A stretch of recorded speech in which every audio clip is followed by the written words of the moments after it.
Hey, everybody. Hey, everybody. Welcome back to the show. Hope everybody's doing good today. It's a beautiful day here today. I don't know if it was good, nice in Wisconsin, but it's like Yeah, it 70 was and sunny. warm, but real overcast and gloomy out. Um, Oh, Looking like a really? storm was going to happen, but what it really was is that it's smoke rolling in from a fire in Canada. Really? Hmm. Huh. We Must actually have be, a air advisory. man, must be a heck of a storm up there. Or a fire, I mean. Yeah. You know what happened? I know that we have warnings in northern Wisconsin not to burn Yeah, right. dry yet. I mean, I We've don't got, think. I think you get up into Canada and they're not really into green up yet. I mean, we just hit right. green a couple weeks ago, so. Yeah. Hmm. We've gotten a decent amount of rain here, so it's pretty moist out. I don't think you could burn much down here right now, but Um, now, back in the like late winter here, it got pretty dry.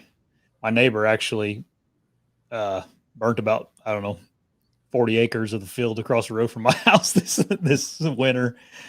He was just burning trash or something, and it blew over into that field and burnt the corn stalks down. After But the great food plot fiasco, I ain't seeing nothing. I know. Oh yeah, I've had a close call here once. I got it put out pretty quick, but you gotta be careful. Just had some dead grass around where I was burning, but um, yeah, it's nothing to mess with. Um, but it is a benefit of living out in the country is you can get rid of some stuff by burning it.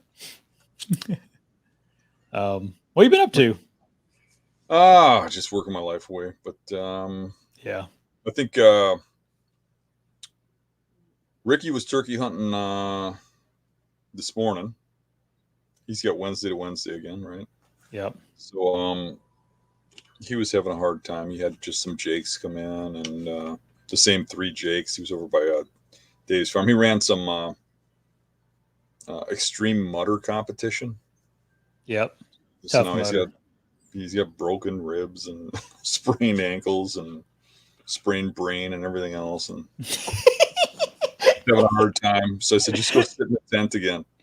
So I might go out with him in the morning and do some calling and try to help him. I Yeah. know that I know there's still at least a couple big toms over there somewhere. Yeah. Show this morning, but they can wander off one way or the other. And Yeah. anywho, I might do that. I did. I didn't get anywhere with my contractors. They keep telling me they're coming and they don't, and all that kind of stuff. So I had it out with them. They're not answering the messages and stuff. So I sent them a message that they need to get their equipment out of my building now, or get over here and finish the job now. Yeah. That you said you're going to do this in 2 months, and it's over a year, and I haven't seen you since last September. Now, and then he sent Right. me like that stemmed from the week before. I called and left a message and said, hey, you really need to get on this. And he called me back and he said, I am going to be there tomorrow. Get this out of the way, that out of the way, move this, move that. And me and Carol spent a whole All right. afternoon getting that thing cleaned out, jumping a car that was in the way. And he never showed. So I Jeez. had enough. So I'm still working on trying to find somebody to do the electrical. I think he might show up and do the electrical because he bought the stuff for it, and a mutual friend told me that he's trying to get over here as bad as he can, but Yeah. it's just not enough. So if he gets the electrical done, me and Eric got together, and Eric's going to come over and help me with the carpentry, help me with the concrete, help me with Yeah. the gravel and all that stuff. And he's got somebody he can hire to do the concrete work, so we can probably whip it out relatively fast. But I mean, I can't have this going any longer. I got to get Oh, it's that been built like for hunting season. yeah, it's been a couple years essentially, right? I mean, going on 2 years, right? Well, it's been planned out for several years, yeah, and it's Right. like, but I mean, it's been a year of working on it. Yeah, that's what I meant. Like I can remember you talking about it for a couple years and all that, and You know? Mhm. um, it's crazy. It's so, dude, that there's nothing more frustrating than like paying someone to do something and Yeah, I just can't stand it when people make promises they can't keep or they yeah, don't keep, you know. right. Yeah, I get it. Dad had some of the same frustrations when he was building his house at, right over here, and he had like a concrete guy coming, and like the concrete needed to be done, the foundation needed to be done before they could, bring the house in. It was one of those modular homes, and the week they're supposed to pour the concrete company like called him. They're like, "Hey, you guys are 3 hours away from us. We didn't realize that. We can't do this." He's like, "You knew I was. I mean, I gave you address, and I mean, it was like so stupid."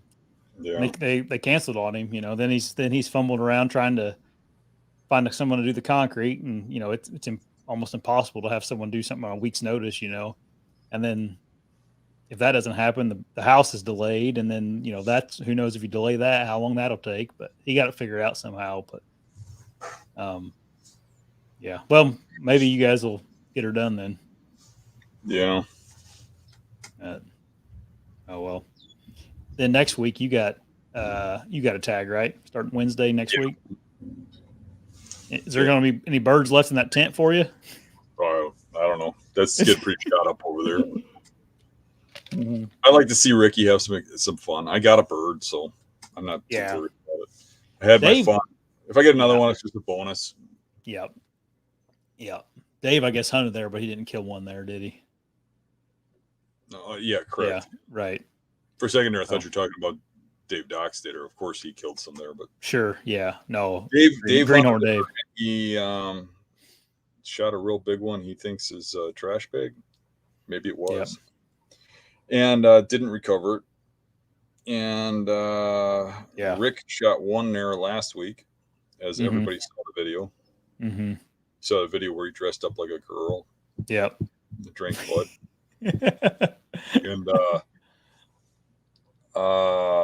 now he's back out there. Yeah. He seems pretty pumped up. He likes the turkey hunting. He's got to learn a little bit about calling. I mean, he can call them. I mean, what he doesn't understand is those birds really don't care. You could throw Yeah. your call against a wall and they come running. Yeah. You know, sometimes you got to work them a little bit. But I mean, if you looked at that last video, I was just sitting there. My God, man, I could call those birds, and you just got to get them a few feet away. That hen's over there, and it's like, Yeah. you know, hit the Yeah. call, Red.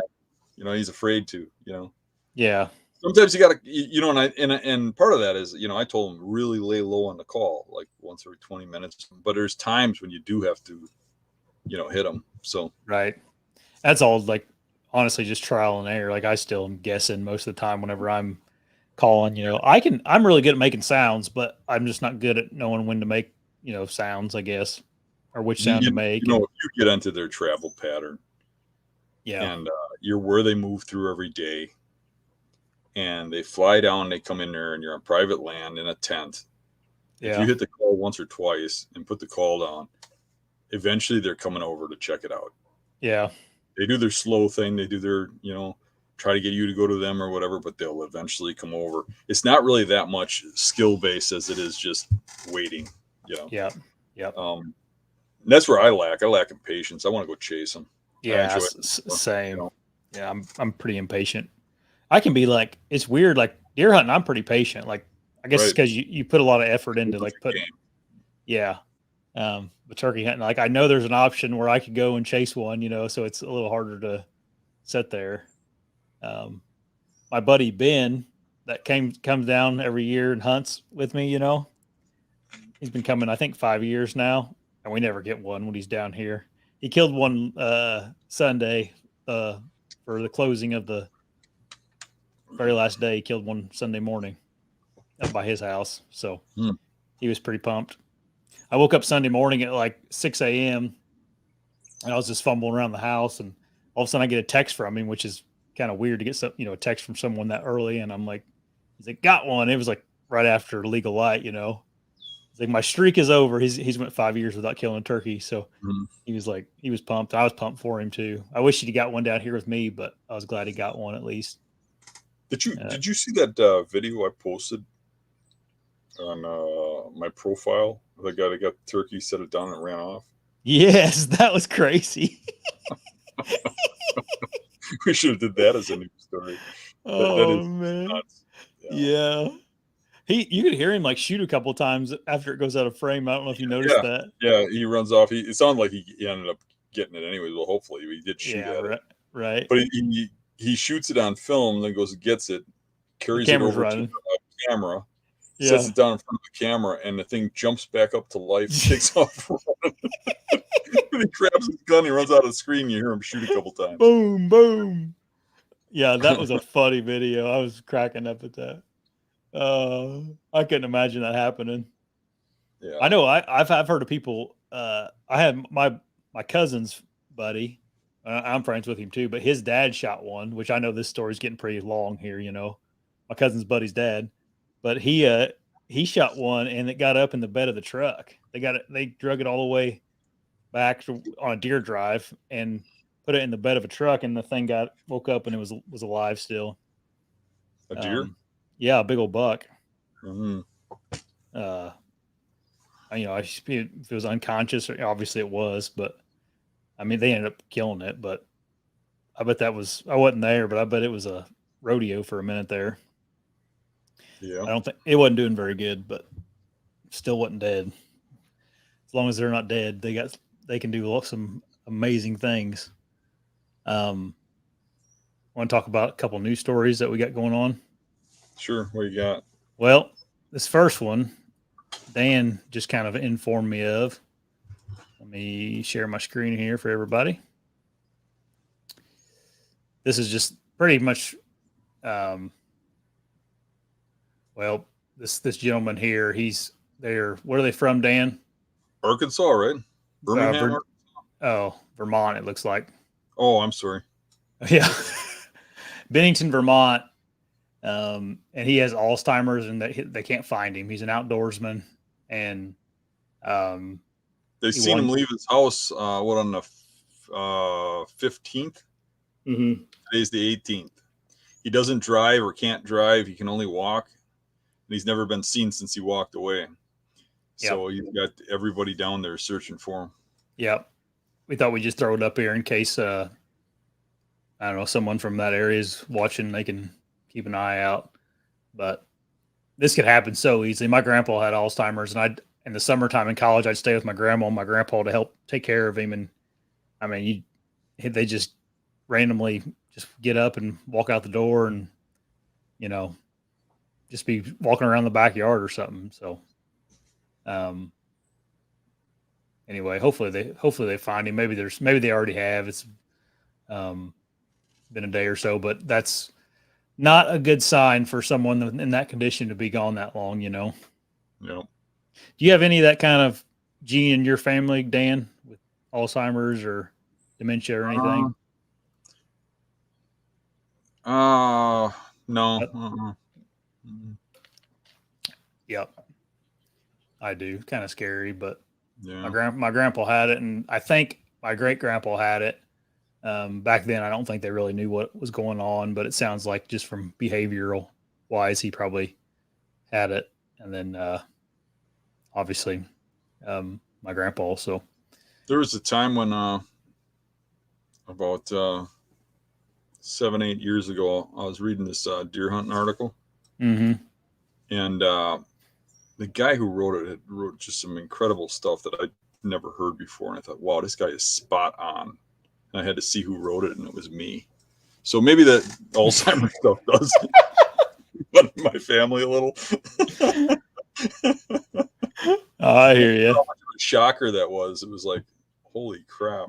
I had written it like 10 years earlier, and I didn't even remember half that crap. So yeah. Are you being serious though? I'm being serious. Oh my gosh! As you get older, you start to question. Right. Times when you see stuff like that. Yeah. You're like, who is this imposter saying exactly what I would say? Oh, I That's how know. you I can. know, that's how you know you went over your prime and you're going downhill when you're learning stuff from yourself. At least you've written everything down so you won't forget it. Yeah, you know how they say, if you go back in time, what would you tell yourself 20 years ago? Yeah. Well, I know because I did it. I went Right. back in time and told myself.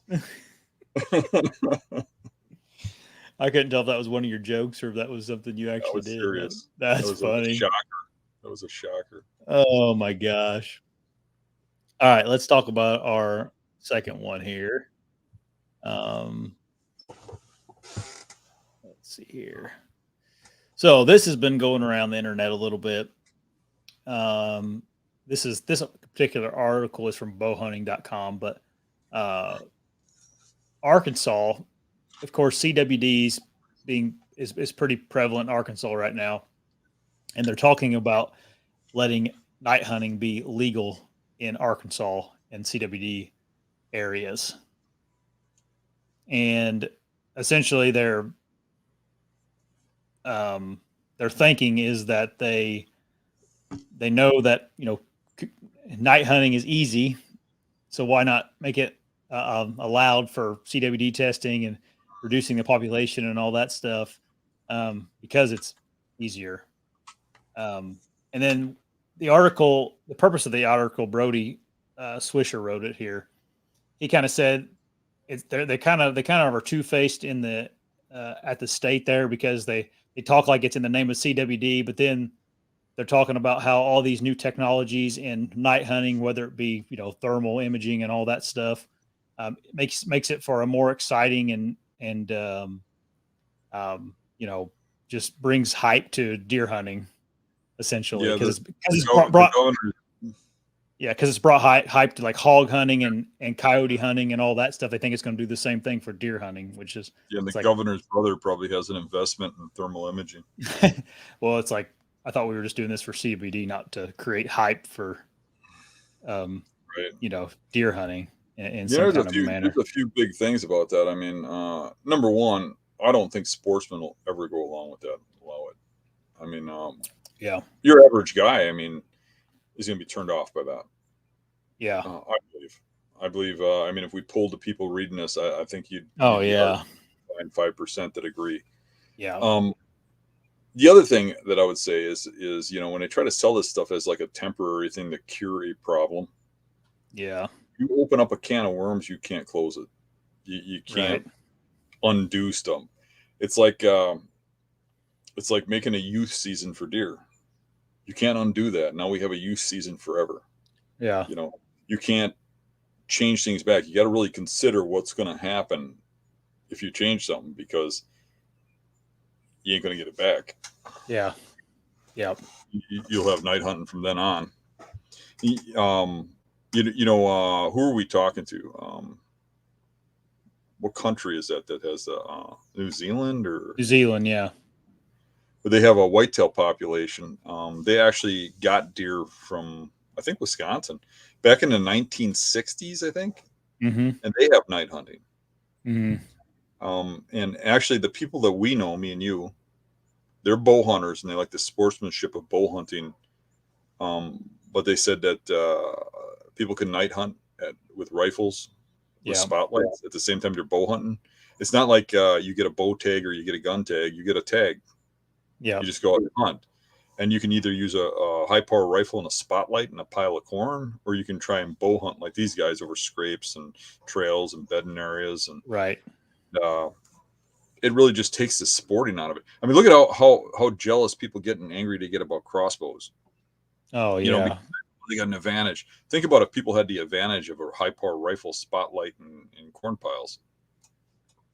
Oh my gosh. Yeah.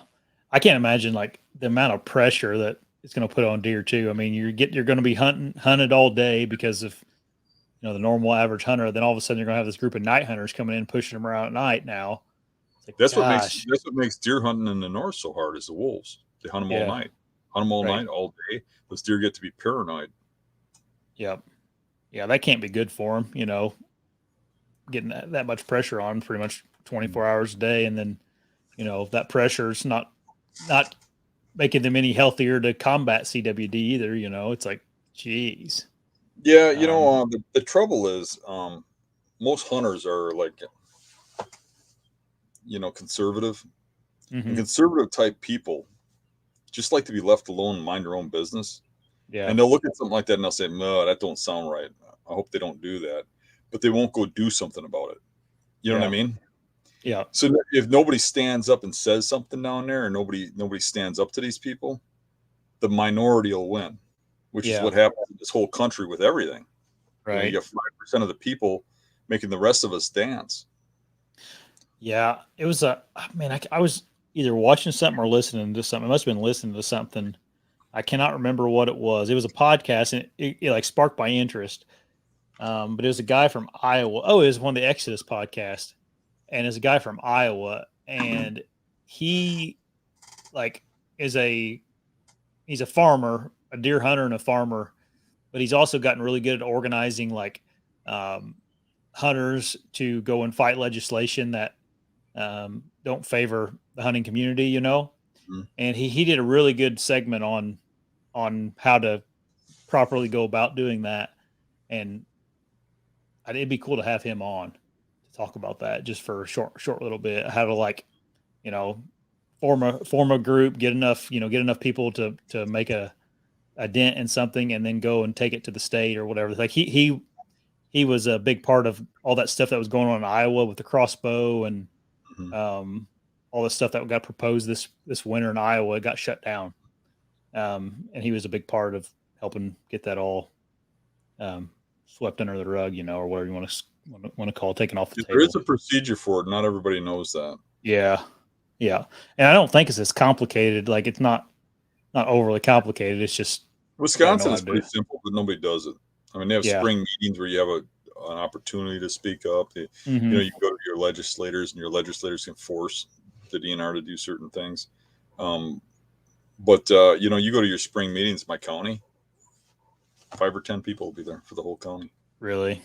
They'll do important votes. 5 people are deciding for the rest of the county. Nowadays they started sending like digital votes out, but it used to be you just voted there, and if you didn't show up, you didn't. Your vote didn't. Yeah. You know. It's a We should give out an award for these people that do things like that. I mean, it doesn't have to be nothing. We just like get them a cookie or something. right. Call it the Beast Award or something. Yeah. But I think I got your guy beat. Oh yeah. Yeah, but it's not really sportsmanlike. So hunting. So you're going to win if we do it about hunting. But we had a guy in Jefferson who, and this is years ago, but he didn't like what was going on with our corrupt leaders of the Jefferson City here that are running us. So he took his manure spreader and went down there and just aimed it at the building and drove around the Capitol or in Oh Jefferson. my gosh, really? Yeah, and he sprayed the whole building with crap. I think he really got in a lot of trouble, but I bet. he was smiling the whole time. Everybody that saw him, he had a big smile on his face. And, Oh, that's funny. That's yeah, one way I'd of like, going about it, I'd I like to meet guess. that dude. We should have that guy on for a podcast. Let's see. Well, you don't like when something's going on. How do you handle it? Yeah. Yeah, man. I assume like there was that older generation. They're pretty ruthless. Some of them. Oh I know yeah. you talked about your dad like not putting up with anything. Right. Like Nothing. yeah, yeah. We, There's a we had little we had somebody blow up our mailbox. My dad went to his house and blew his windows out of his house with a shotgun. eye for an eye. Those people that went through World War II and stuff, they were bad ass people. Yeah, They were yeah, tough.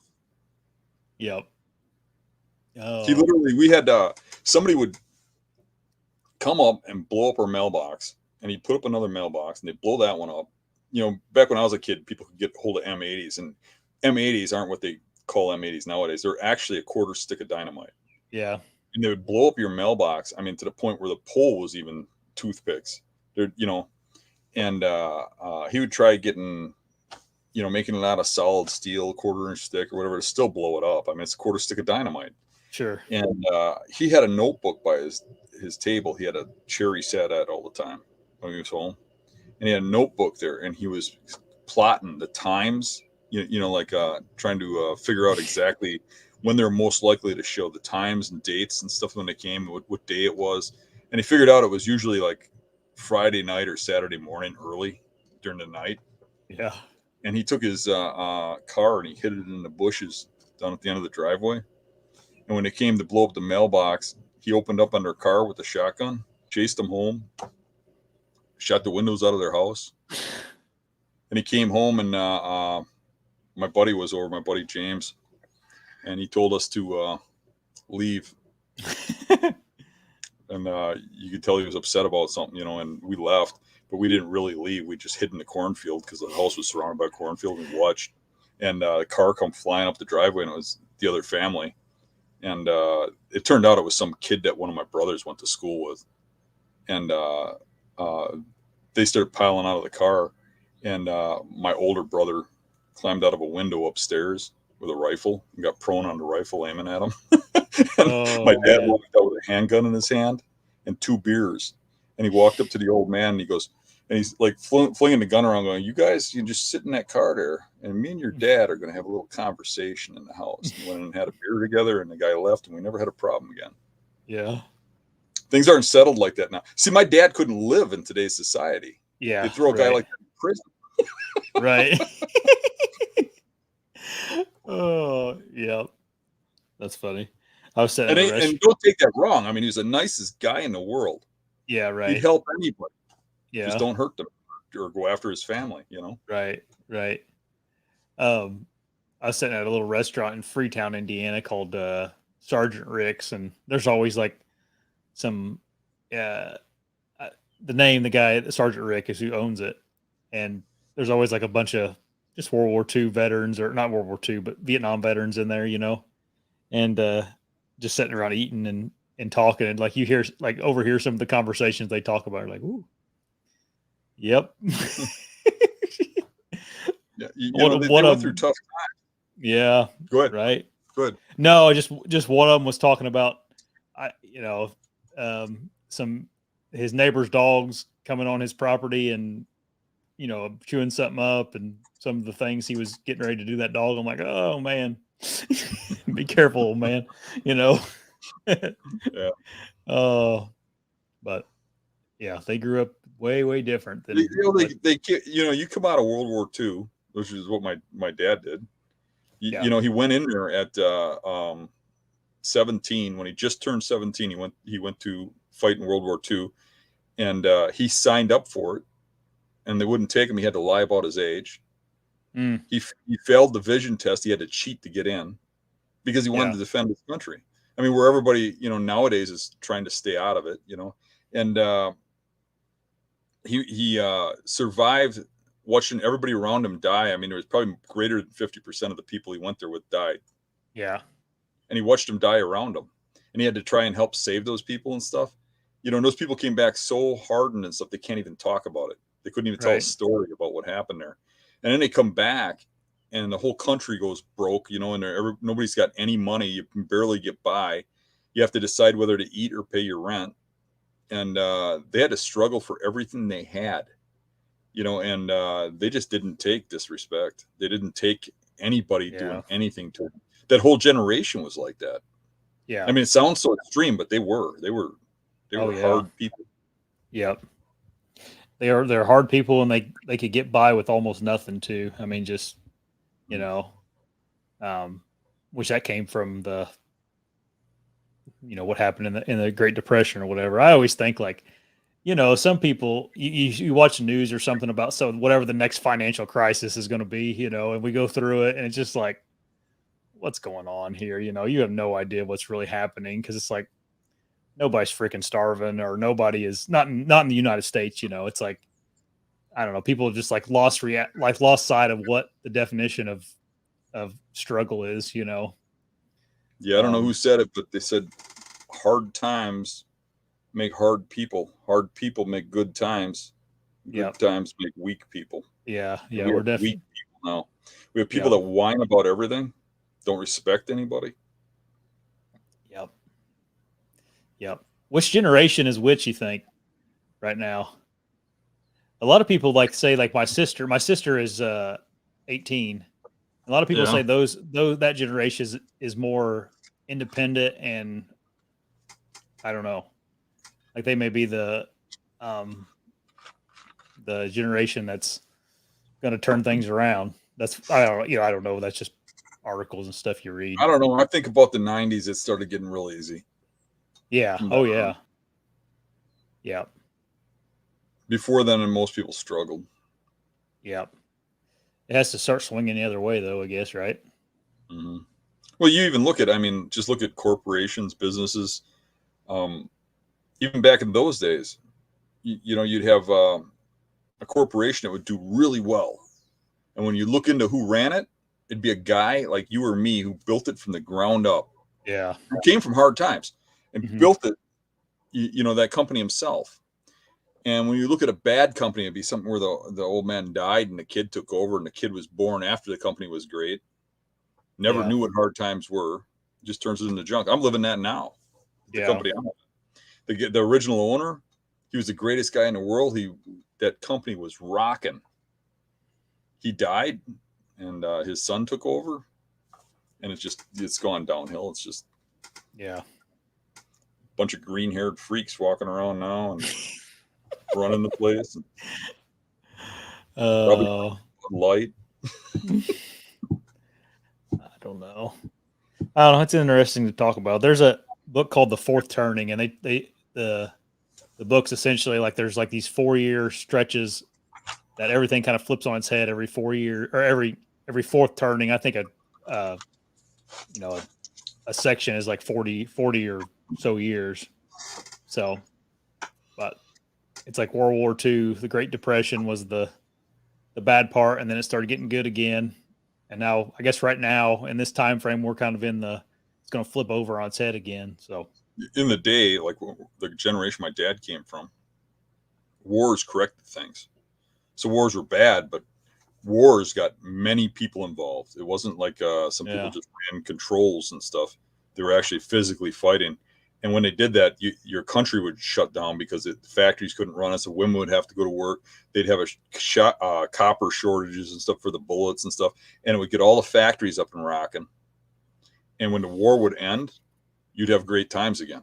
Yeah. And then they get better and better and better. And all of a sudden it would create a war. Yeah. My dad like reset. My dad would say it was a 10-year cycle. But what happened is after Vietnam and stuff, they started just doing a lot more money borrowing and just printing money and stuff and trying to change it through things like that. And we really haven't had much for war since then. I know we've had wars, don't get me wrong. Right. But they ain't like they were in Vietnam or the World Wars or. Yep. Yeah, I guess we had the war in Afghanistan and all that wasn't good and lasted forever. Just got over apparently. Not that and long now ago. We don't make more money after the wars. We lose money because America has this mindset of these evil people. You go over there and destroy them, and then you rebuild them and give them hugs. And you give them all your money. Or we should take that country over after we go in there and clean it up. I think there's a little more.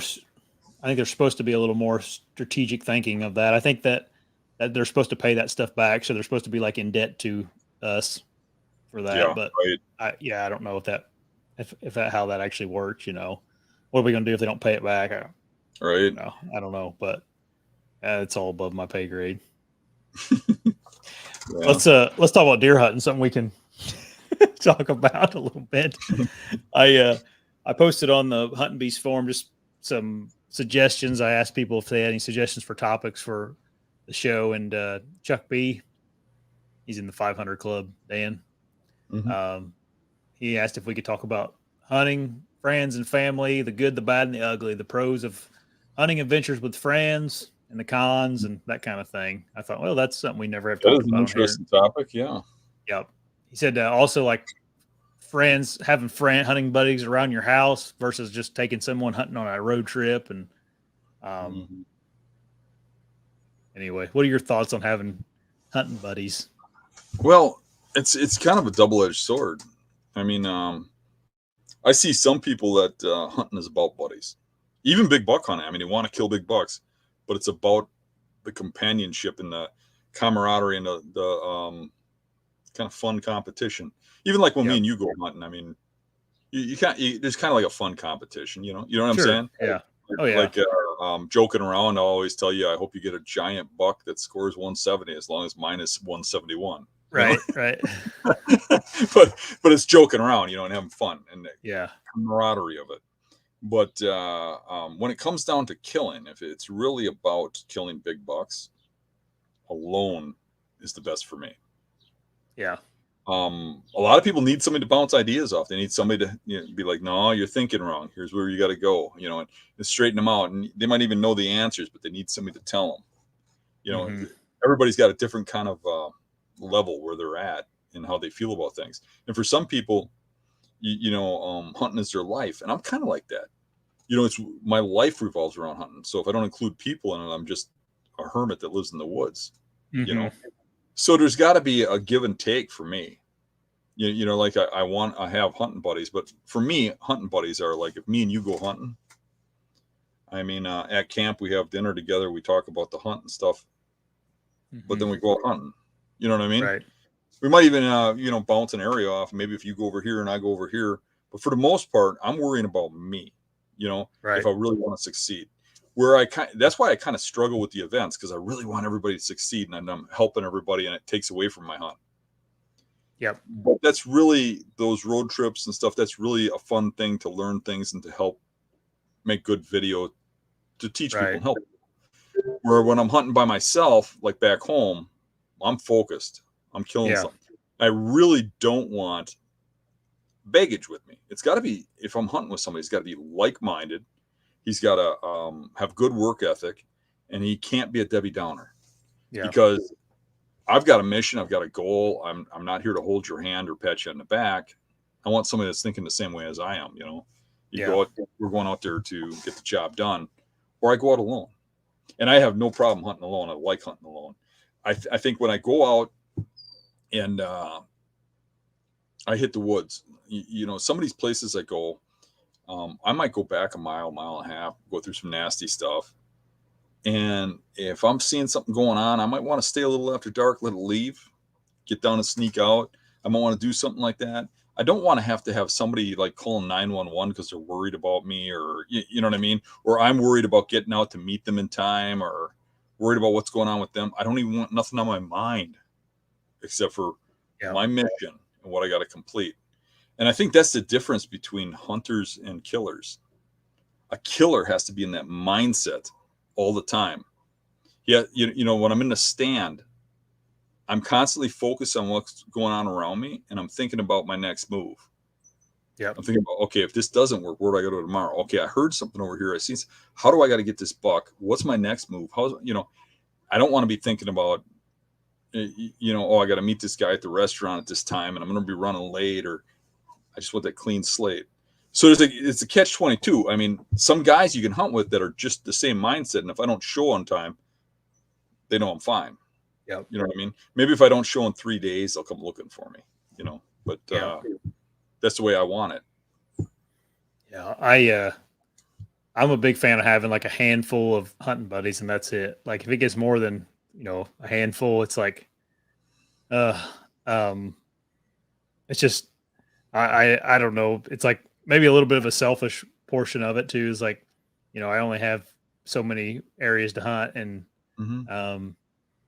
all that kind of thing. And like the guys that I am hunting buddies with, it's like I do anything for them to kill one, just like, as much as I do for myself to kill one. But also it's like you start killing a bunch, and all of a sudden everybody kind of thinks you're their hunting buddy, It's like, oh, come on, man. That's something else that kind of gets frustrating. Hunting's kind of a different animal too. Everybody thinks that everybody else hunts like they do. They don't. Yeah. Everybody's got a different mission, a different idea about hunting, what it is, whether it's a hobby, whether it's your life, whether it's, a way of life, I mean, even if I didn't hunt, I'm a hunter. It's my whole being, Yeah. So if you get with somebody who's, I just had a talk with somebody the other day. I mean, you told me, well, you're nuts, Dan. I golf, I fish, I do this, I do that. I like collecting mushrooms, and you don't want to do any of that. You're just locked on hunting. And it's not like I don't want to. I love getting mushrooms. I love fishing. I love all that. I don't have time. I'm hunting. I got to find that next buck. I'm on a mission. Yeah. And if the guy you're hunting with is not like that, if he's the mushroom hunter and the shed antler hunter and fisherman and you're trying to do other things, and there's going to be a little bit of animosity come hunting season when you're like, okay, where are we going hunting? I don't know. Where'd you scout? I was out scouting. You were, picking mushrooms, Yeah. So, if you're on page with the guy that you're hunting with, finding the right partner who is just like you is a tough nut to find. Yep. So, having somebody with the same attitude too. It can't just be somebody that wants the same goals and stuff. If you're hunting with a guy who looks at the blue sky and says, yeah, but it's going to rain later. I know it. I can tell something's going to go wrong here. And you're the guy that's like, sun's shining. It's great. I'm going to go out 3 miles, Yeah. Or if it's, a little rainy and you're going to go out 3 miles. And the guy's like, oh, I'm going to get hit by lightning. We're going to do this. We're going to do that. I ain't getting a damn boat out there. If you're with somebody who's always negative, that's going to rub off on you. It's going to hurt your hunting. It's going to affect your hunting. You have to have somebody who's in your same attitude. Yeah. So hunting partners are real critical on who you choose, why you choose them, and how close you get to them. I mean, there's nothing wrong with having a buddy who's nothing like you. Bar hound, goes out all the time, and fun-loving guy. He's your buddy, best buddy all the time, and he wants to hunt with you, and you take him on a hunt. There's nothing wrong with that. But if you're talking a partner, careful what you're for. Yeah, I heard someone say once that it's harder to find a good hunting buddy than it is a wife. Like, it's and it's that's really, really true. See, and we should almost start a dating site for hunters that just want to meet other hunters because I bet you that'd be popular. It's for me. I've noticed that's a question that comes up a lot. A lot of guys are like, how do I find a good hunting partner? Or you'll actually see almost like an ad on the Facebook pages or the hunting site pages or something like, I'm looking for a partner to hunt with in this area who likes this kind of hunting, likes that kind of hunting. It's almost like a dating ad. Yeah, kind of. And me personally, I don't need a buddy.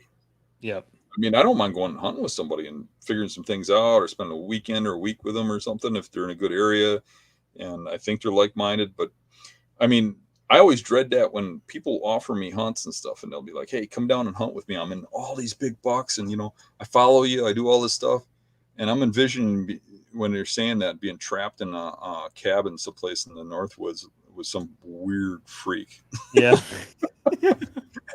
I don't mean that bad. I mean, I don't think everybody's a weird freak. It's just a matter of careful what you wish for. I can go down and hunt 4 states away from me, completely alone. Not a care in the world. That don't bother me one bit. I can go down without no plans on where I'm going to stay or anything. Sleep in the back of my truck or in a ditch or whatever. It doesn't bother me. Yeah. And I don't like the pressure. Like this, Dan, like I'll go someplace. I won't even tell you sometimes. Like I love going by myself places. Mm-hmm. Like I'll just be like, just plan a trip by myself. And, people like, who's going with you? I'm like, nobody, that's kind of how I prefer it.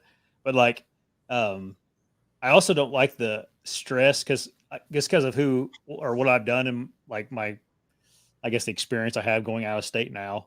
It's like whenever I go out of state with someone, I have this pressure of they feel like I should be like, hey, what's going on here? What are we doing? Like all the time, like, where do I need to go? What's this? What's that? And how do I do this? And I just don't, where do I get my tag? Where do I, how do I'm like, I don't like that pressure of like, I got to worry about this guy now. And if he's doing everything right. And if he doesn't, it's my fault for some reason, You kind of always have that mom personality about you. Yeah, I do. And that's why I think you have to help.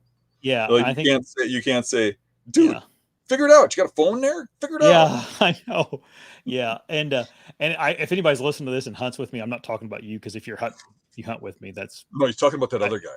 yeah. Well, no, for real. Like if you've hunted with me, I probably like you. Like that's probably why I'm not talking about you, But I just don't like that. I'm like it's hard enough to go anywhere in the country and kill a buck on out of state by your like just one, to find one by yourself. I don't really like the pressure of like, okay, let's got to find this guy one, that guy one, and all that. Yeah, I mean, to some point, from my perspective, you just got to step back and say, you know what, it's me time. Yeah, and then you this give is them a couple minutes, you give them a little attention, but you don't sit there and do everything for them. Yeah, you got to get out and hunt. Right. And the only reason you'd be in that situation, I think, unless you like that situation, is because we do those challenges. Right. That kind of puts us both in that situation. But I do like the challenges, but that's why we limit it to a week, and we're not just doing one week after week after week because it takes away from our hunting. Well, yeah, and it's a lot to organize too, And this, I guess, this is like excluding like family. Like I'd obviously do anything for my dad or my son when he gets older, or cousins and stuff like that. But like, just I don't know, some able body 35-year-old, it's like, come on, man. I don't know. At least that's how I feel. I don't know if that's wrong or right. It's just the reality of it. He was asking about hunting with family too, Dan. You've hunted with your boys a lot when they were younger, right? Yeah. You have any tips or anything with that? I haven't really gotten that privilege yet. Yeah, my daughter never really hunted with me. Yeah. She never enjoyed it. She don't like killing stuff. She doesn't nothing against it. It's just not her. Right. But my two boys both hunted with me. My oldest one. Which, I guess before you go any farther, which like your daughter's like normal. Like most people don't like it, Right. Yeah. It's like there's way more people that don't hunt than do hunt. So yeah. It's like a lot of kids are going to be that way, Mm-hmm. I think she's a lot more supportive of it now than she was when she was younger too. I think she's a nurse, and she always talks to her hunting patients about me. She'll be wanting me to talk to them or whatever. She'll tell me all these people that want to meet me or whatever. I'm like, I don't need any more people to meet. but my oldest son liked adventure. Yeah. It's hard to get him to go on hunts anymore. And if he does, it's going to be something exotic, some crazy hunt. Yeah. But not hard. He didn't like hard hunts. He didn't like climbing trees. And the younger one, James, the rat slayer, he loved hunting. He loved it, but he had his ups and downs, where he'd get real emotional about stuff. And if he had a bad hit or something, it would really bother him. And I think with both of them, the biggest lesson I learned is that I pushed him too hard. It was a younger version of Dan, and I was an extreme hunter, extreme hunting athlete. I mean, I would push myself to the limits. And that's why back in those time frames when my kids were young, I killed a lot of giant bucks. It's because I pushed my body, my time frame, my job, my career, everything in my life about hunting. And I expected these kids to be little me's. And really, it gets back into the whole, who are you as a hunter? We all got this idea, this is what a hunter is, but everybody's idea is different. And at the younger age, when you're super hardcore, you think everybody's idea is like yours. They're just not hard enough. They're just not strong enough. They're just not working hard enough. That's the mindset you have when you're a young guy. When you just start succeeding. And I wanted my kids to succeed, and I pushed way too hard. I mean, I go back and I dig through old videos and stuff, and I find footage of me with James. James was a small kid when he was 12 years old. Him trying to keep up with me in a swamp in waist deep muck with a lone wolf hang on with Alpha, a giant stand on his back, right, with 5 full size climbing sticks on it. I mean, you're talking 40 pounds worth of crap on his back, a bow and stuff, and pushing that kid 2 miles back through a swamp through muck and water and stuff. And I look at that and I'm like, what was I doing? You know, Yeah. you wish you could kind of go back with that stuff and not push so hard. And I can remember you'd have breakdowns and I'd tell him he's weak. You know, you got to work harder. Do you want to succeed or don't you? I was that bad coach, and really it'd be nice for me to just hide that from people and just lock that away. But I think it's a good learning point for everybody because there's probably some people listening to this that are in that situation. Right in the middle of it. Yeah, I do see that nowadays,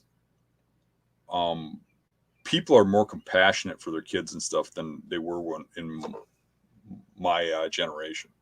Yeah. So I do think, like yourself, I mean, you seem really concerned, about your son and stuff and how he's raised, where I was concerned, but pushing him hard.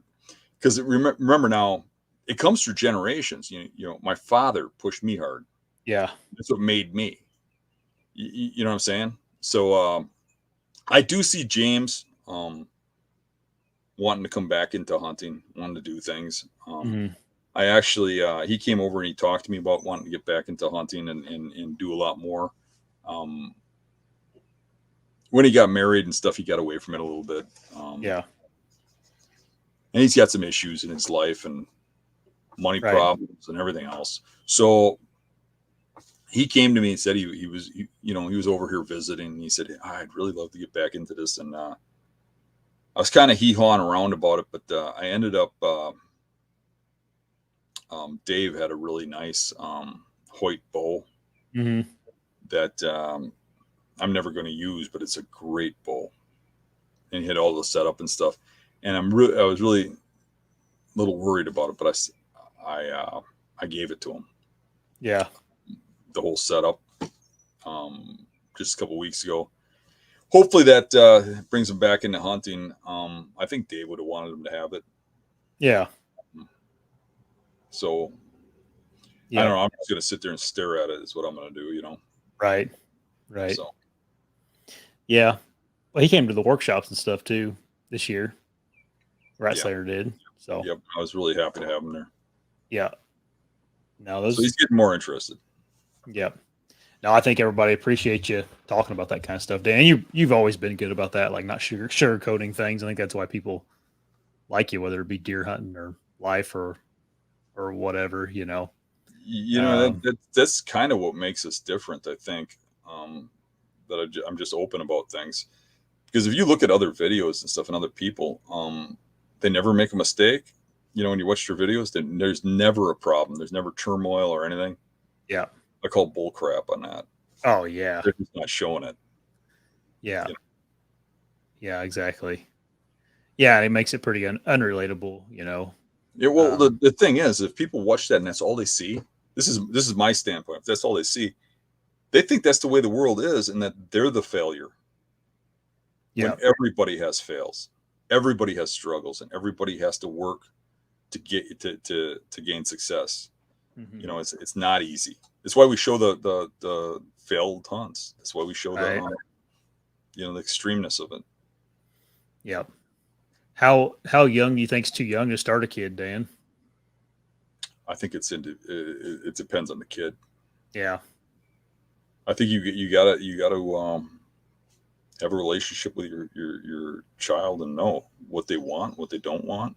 And you have to be accepting to that and not try to put them in the box that you want them into. Yeah. Like you, if your kid started dyeing his hair purple and had rainbow stickers all over him, you'd still love him, but you probably would want him to be a hunter, but you can't force that. You have to accept what he is. You know what I mean? Yeah. And that, it is what it is. Yeah. Yeah. All you can do is be a good father and try to guide him the way you want him to go. Show him what you do and lead by example. I think that's the best thing I could have did is led by example. And if they wanted to go, they could go. And probably what would have been nice is if I took some time away from my extremeness to just let them hunt or just to focus on them. You know what I mean? Yeah. Instead of the focus on how are we going to kill this giant buck. Yeah. You know, more focus on the child and raising him and him having fun. I heard something really good. My wife's like all day sends me Instagram messages on just things about parenting or whatever.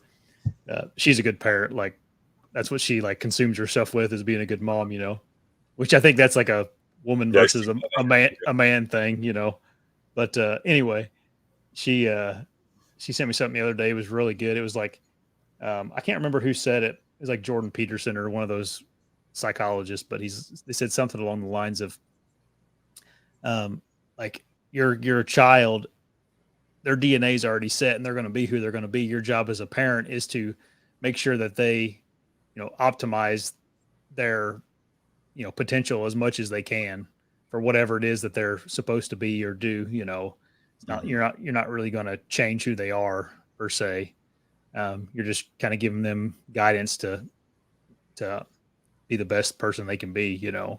Right. Not everybody's got that hunter. I want to, shoot $4 in a year in 4 different states. Like some people could care less. Some people just want to go out on Saturday on opening day, and that's their hunting season. That's it, or not at all. So Right. Like one of the things about James and Dan, my sons, is they wanted to go do things like pheasant hunt, rabbit hunt, stuff. It's like it's deer season. What are you talking about? Go yeah, shoot a duck? What? They don't have antlers. Come on, let's go deer hunting. yeah, Where it would have been fun to just get them on some stuff, and I could see that now. From a older, more mature perspective, you can see, well, yeah, kids like shooting stuff. yeah, How often you get a shot at a deer, you know, and then I would see it. The kids wanted to impress me. You would they would want to just shoot giant bucks or something because they got to compete with me in some way, and I remember James telling me how much of a struggle it was to live in my shoes, that he can't shoot something small because of his name or whatever. And I'm like, that has nothing to do with anything. Shoot whatever you want. yeah, And he couldn't shoot small stuff. As you know, I mean, his smallest buck is about 110 inches. And his biggest one is yeah, 160. He's got 3 deer. That's all he's ever shot. He wouldn't yeah. shoot anything less. It was. Just tell him to start reading the YouTube comments. People will tell you how small bucks you killed, Dan. Right. Yeah, they're all tiny. You know that 20-inch wide 8-pointer with the 14-inch tines that scores 140 is too small because it's 140, right? people blow my mind. But you see that a guy that hardened that he has to make a comment like that. He's the Yep. dad I was back then. Yeah. He's the guy who's probably driving his kids crazy, his family crazy, and Yep. it's a catch-22. I mean, you're a hard guy. You push yourself to the limits and stuff, and your family suffers a little and stuff. But if you could go back and change that, I don't think I'd be as compassionate as I am now, because I think those lessons made me who I am. You know what I mean? Yeah. The realization of what I was doing, and Yeah. kind of like an alcoholic, maybe a huntaholic. Right. Right. Yeah, for sure. Um. Anyway, we've kind of talked about the technology side of hunting nowadays with not technology as in cameras and stuff, but like the kids and technology, like you were talking to even back in the '90s and early 2000s when your kids were coming through it all. It's like there's a lot more to compete with too nowadays, other than hunting Mm-hmm. for kids to do, other than sitting in a tree stand and get be cold. So, um, anyway, Dan Russell was asking how old your dad was when you were born. You're one of like 11, right, Dan? Yeah, I was the Yeah. 11th child on the 11th Yeah. day. January So 11th. my dad would have been in his 40s, I think, Okay. when I was born. I think they were doing some math in their head with World War II and how old you Yeah. are and all that kind of stuff. But So he was 17 when he joined World War II. So when was World War II in 43 or something? something like that. Oh. Mm. So yeah, He died in 1987, and he was in his 60s. So yeah, I think early 60s. 20s. So he's born in the 20s then. Mm-hmm. Um, yeah, I think I hope Zeke doesn't mind me saying this, but I think he had you beat there. I think his parents had like 17 brothers and sisters or something like that. Holy crap! He was telling me at a show. So he has like 300 cousins. Wow. That's a lot. Well, my parents had 11 kids, but those 11 kids only had about 5 or 6 kids. Really? Mm-hmm. So you got a pretty small family now. Not small, but I've got 3 kids. Got one brother who has 2 kids, and one brother who has two kids, and 2 sisters that each have 1 kid. yeah. Out of all those, so Yeah. Also wanted to say, like, if we ever, we said all that stuff about like hunting buddies and stuff, but mm-hmm. like, if we ever invite you on a hunt or something, we want you to come and like we don't. I do. Josh don't. He Right. hates. Right. Leave me alone. Leave me alone, and you could follow Dan around. No, I'm kidding. No, those hunts are different. We enjoy that. Yeah, that's completely something different. We do because it's great for the show and it's great Yeah. for people. I think it's Yeah. a learning experience to do those challenges. Yeah, I just was sitting here thinking about it. I'm like, I don't want that to come off as we don't like people to come with us and all that. It's not that. It's just we're talking about I wouldn't invite anybody with me if I didn't want them to come. exactly. Period. Exactly. Yeah. For sure. That's the hard part. I don't know. I do have people ask me occasionally that I do not want to come. Yeah. And Oh you have to tell them. I mean, that's hard for me because you like to be nice and stuff like that. But sometimes if a personality just don't click with you, it doesn't mean you don't like somebody, but it's just like you're not going to fit in this type of camp, right? Or what we're doing. Yeah. Like it's a city slicker, and you're going out in the wilderness to live out of tents. Yeah. Well, it's even just like we have a pretty big group now too of people that we hunt with, like whether it be the beast guys or just other people on YouTube that we've grown to be friends with, whether that be like Latitude, Tethered, Exodus, like all those guys we've all hunted with in the past. Lou, I'm missing a handful of them. It's just like you always feel bad. Like who should we invite here and there? It's just like, Yeah, there's challenges. I kind of like inviting new people all the time too, because right. You want to meet people, you want to get to know people in the industry and stuff like that. Yeah. Right.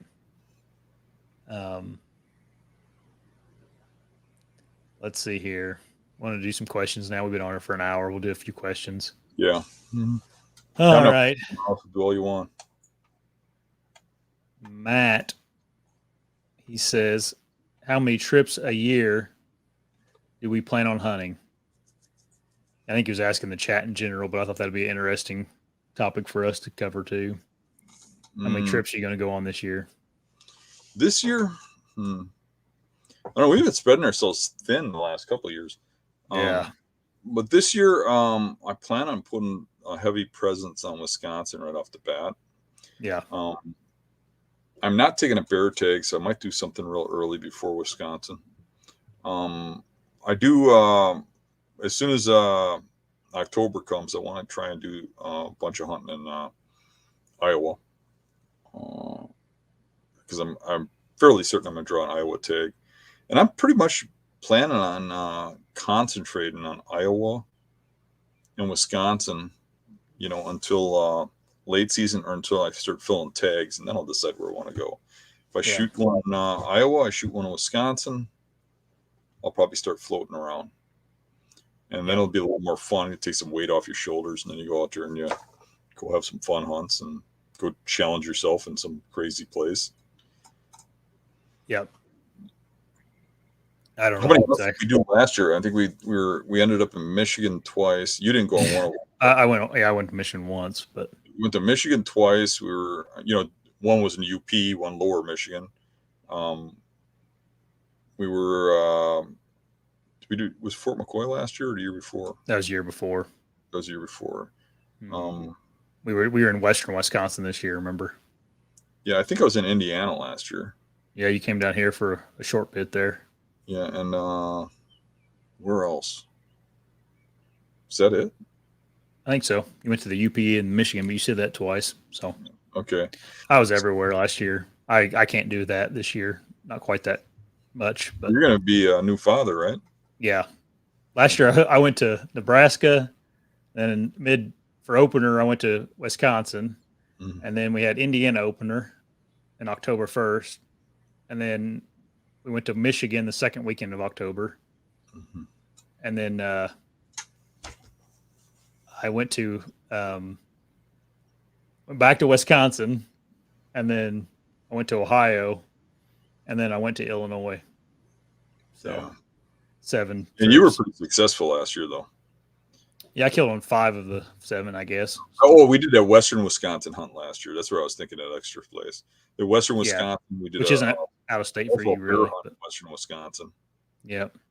And so I did a few trips, but a couple of them were within Wisconsin. Yeah, I guess I went to Florida too in February, which I don't know if that counts, but that was a little family thing. Yep. I don't know. I'll still get around a little bit, just from October till, most of November. I probably won't go anywhere, which will be fine. We'll do a challenge too. We just haven't really put plans to it yet. I want to see what kind of unrolls into the first, the start of the season. Yep.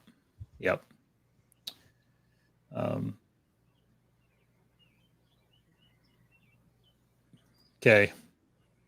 People in the chat have been blowing it up about a chat challenge this year. And Mike wants to know, Dan, could you rate the Black River Falls, Wisconsin area as a potential spot for a chat group public challenge? I think they're all trying to decide a place to get together and hunt. I think Black River Falls is a fun area. I do think it gets a lot of hunting pressure, but there are some nice bucks there. Didn't used to be. When I was growing up, it was known for 1.5-year-old bucks. That's all you'd get. Everybody'd go up there and shoot one. It gets a lot of gun pressure, a ton of gun pressure. So it would be a tough one.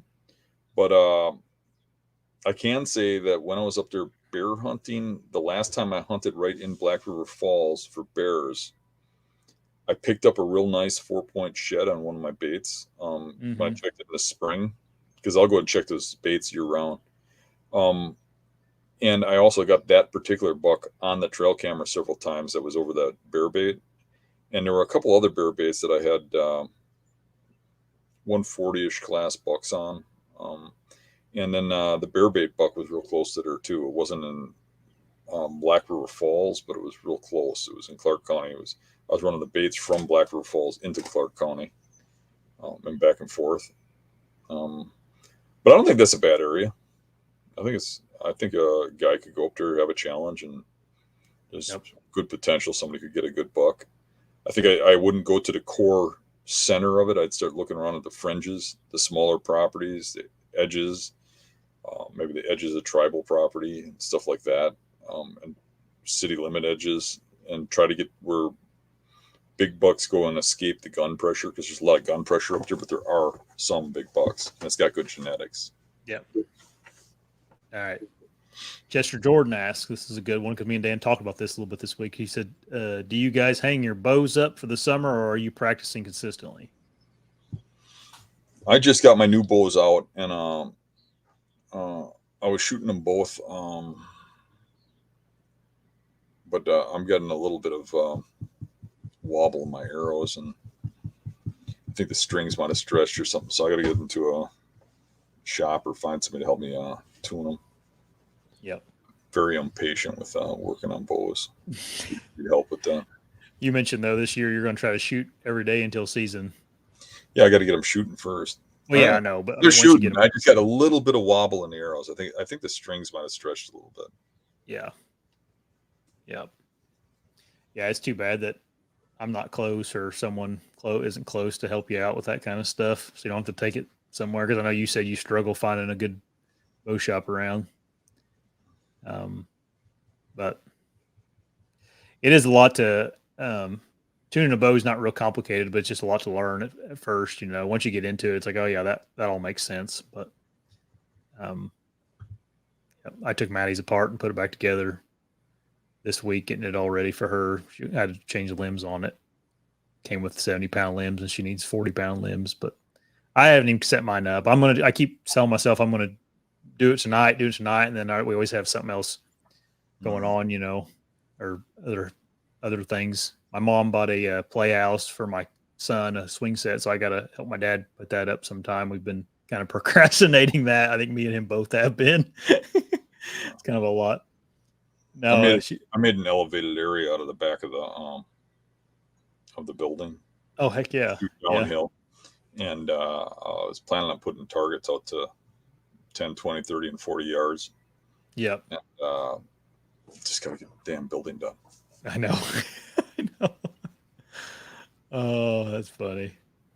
It's really become a thorn in my side. Yep.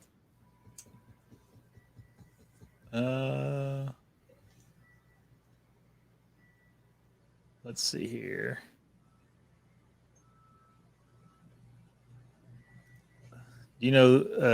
Mike asked if we have any chance of having Lanny. Is it Benoit? Benoit. He's one of the trackers from out east. I don't know. I don't know Lanny. Yeah, I'm not sure either. I think he's a friend of mine on Facebook, but I've never really talked to him. Yeah. Russell asked how many points do you have in Iowa, Dan? I have 5 points. I'm playing with 5. Yep.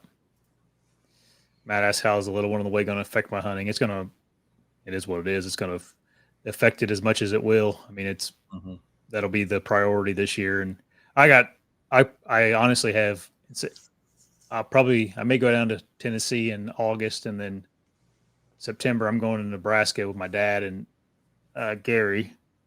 And then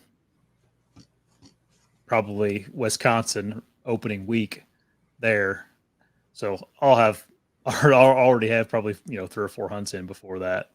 And it'll just depend on my wife, how she's feeling and all that. So if she's like she was the first pregnancy, which she may not be, but she walked like 4 miles the day Huck was born. So she was feeling pretty good up until he was ready to come out. But I won't be out of state, that's for sure. I'll be home and all that. You want to tell everybody about we haven't really mentioned it on here yet, I don't think, of the Mobile Hunters Expo and the promo code you got going on. You have to use code BEAST to get the tickets for the Mobile Expo in Michigan. They'll get $2 off. BEAST code. There you go. Matt asked again if we would be interested in showing our target bucks you're after from trail cam pics. I'm not interested in doing that just yet. Me either, really. We'll share it if we get one. Some of them have been seen already, but I don't want to show all of them. Yeah. I'll show you a picture sometime around September 20th. Oh, write it down, everybody. Let's see here. Here's a good question. Jimmy asked, what's a good determining factor to identify a bed as a night bed? That is a really good question. So From my perspective, I always envision night beds, and there's a lot of truth to this, as beds that are out in open grass, places that where the sun would shine on these deer. They're real close to feeding areas, on top of feeding areas. They're kind of random. However, when I started doing camera studies about, I think I want to go back about 8 or 10 years ago, I found some really good bedding areas that baffled me. You'd hunt them and you'd never see the deer and stuff. And we started running cameras in some of those to just see what's going on when you're not there. What's going on here? What am I missing? And we started finding out that there were night beds. And even though they were worn out beds up against a tree, set up perfectly, set up to watch for incoming stuff, sometimes they look like killer bed setups. It can be confusing. But generally, what I have found is the night beds are really close to the food source. Maybe even watching it, right? And some of those ones that are really close like that are night beds and day beds. They bed there both. A lot of times, bucks will flop down right into food in bed, but some of them will go take secure bedding. I guess it probably matters if they're just laying down because they're tired of walking and want to chew their cud, or if they're laying down because they're tired and they're, Right. they need protections while they're resting. So, not to confuse anybody, most of the time it is kind of random beds around food sources, like in high grass or the edge of a field, or usually they're real close to food, right where they eat.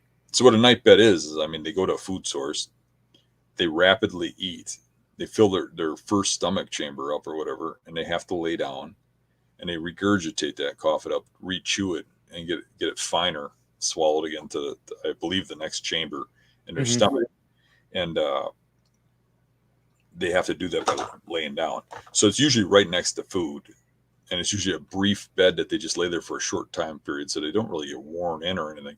However, I just wanted to make the point that I have found out that some of them do get worn in, and some of them do look like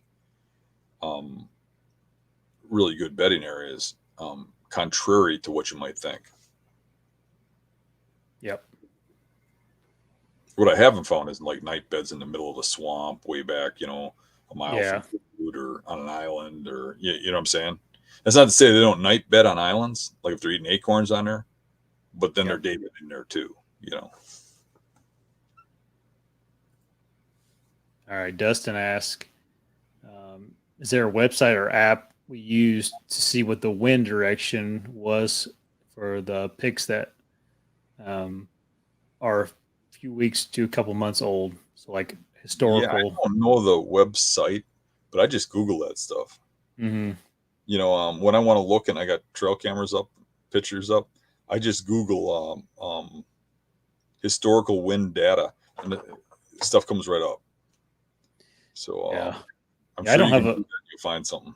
I don't have a particular website. I use AccuWeather a lot for weather stuff, but I'm not saying it's the best by any means. It's just what I got on my phone at the moment. Yeah, so a lot of them have historical data. You just have to Google it.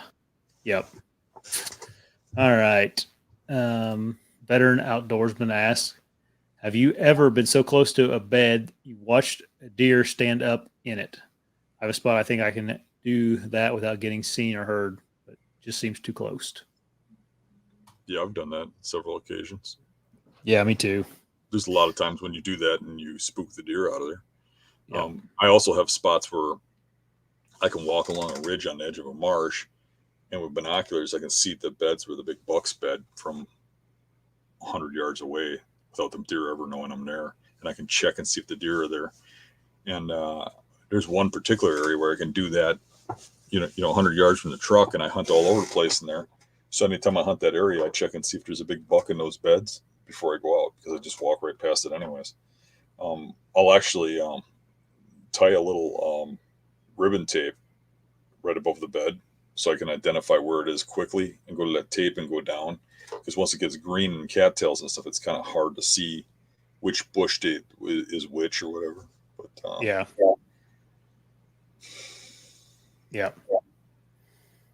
All right. We got through all the questions, Dan. You did. Yep. Let's hop off here. Everybody, have a good night. Thanks for tuning in, and see everybody next week sometime. See ya.